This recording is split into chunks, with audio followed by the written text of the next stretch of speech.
Hi guys, today we are going to talk about page 37 of the Home Connect book. So on page 37, find the greater fraction. We're going to work on finding the least common multiple for this first problem. Find the least common multiple for each pair of numbers. Show your thinking. So they've given you an example of 3 and 5. So remember, multiples skip count out. And so they've skip counted out by 3 a few times, and they've skip counted out by 5 a few times until they get a skip count or multiple that is in common. And so then they write the LCM is 15. So let's try A together. So I'm skip counting out. So I'm going to start with 4, and then I'm going to count 4 more, 8, 4 more, 12, and let's do one more. 16. I might need to do more, but it's always a good idea to start with 4 or 5. Now I'm going to start with 6, or I'm going to do 6 next. So 6, I'm going to count 6 more, 12. And every time I write one down, I want to check, do I have a match yet? Oh, and it looks like I do. So now I have found my least common multiple, and I'm going to write on this line, my least common multiple is 12. So you're going to do the same thing for B, C, and D.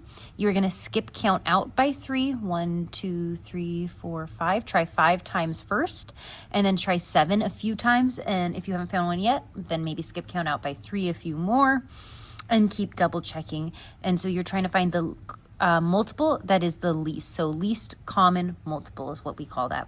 You're going to do the same thing for C and D. Go ahead and pause this video while you take some time to skip count out and find that least common multiple. Number 2, use the least common multiple to find an equivalent fraction for each of the pair. Then use less than or greater than to compare the two fractions. So the first thing is they've given you an example. They said 3/4 and 4/6. So they've skip counted out by the denominator, so how many pieces are in the whole. And they did the same thing for both denominators, and they found the least common is 12.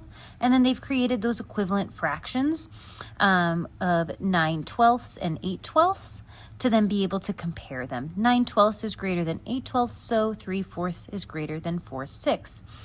The reason that we wanted a common denominator for these is because once the denominators are the same, we can easily just look at the numerators, right? Sometimes when we look at fractions, we can't quite reason the size or draw a picture, so we can be accurate and sure by finding the same or creating equivalent fractions with the same denominator to then compare.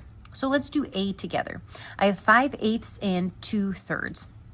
So this is 1/3 away from completing the whole, and this is 3/8, and those are pretty close to the whole, considering these pieces are smaller. So I'm going to use that least common multiple to find out what equivalent fractions these are going to make. So first I'm going to skip count out by 8 a few times. Let's do 4 times 8, 16, 24, 32. And then I'm going to skip count out by 3 and see where am I going to get the same multiple. And I'm looking for the one that's the least. So 3, 6, 9, 12, 15, 18, 21. I still don't have one, so I have to keep going. 24. Oh, there we go. 24 is my least common multiple. And so now I need to use multiplication, that identity property, to come up with an equivalent fraction. So 5/8, I'm going to make it into 24ths. So I'm going to do times 3/3 times 3/3. Use that giant one. 5 times 3 is 15. And now 2/3. And I'm going to make my thirds into 24 as well, because I'm looking for the same denominator. And to get from 3 to 24, I multiplied times 8. So I'm going to do times 8/8, and I get 16/24. So now I can easily compare that. 15/24 compared to 16/24. 15/24 is less than 16/24. Therefore, 5/8 is less than 2/3. Great. So you're going to do the same thing for B and C. You're going to skip count out to find that least common multiple, make your two new fractions, and then compare. So by the end, I should be able to tell 1/6 is greater than or less than 2/9, and 7/12 is greater than or less than 5/8. Okay. Remember, step 1 is going to be find the LCM. Step 2, create your equivalent fractions. Create equal fractions. And then step 3, you can then compare.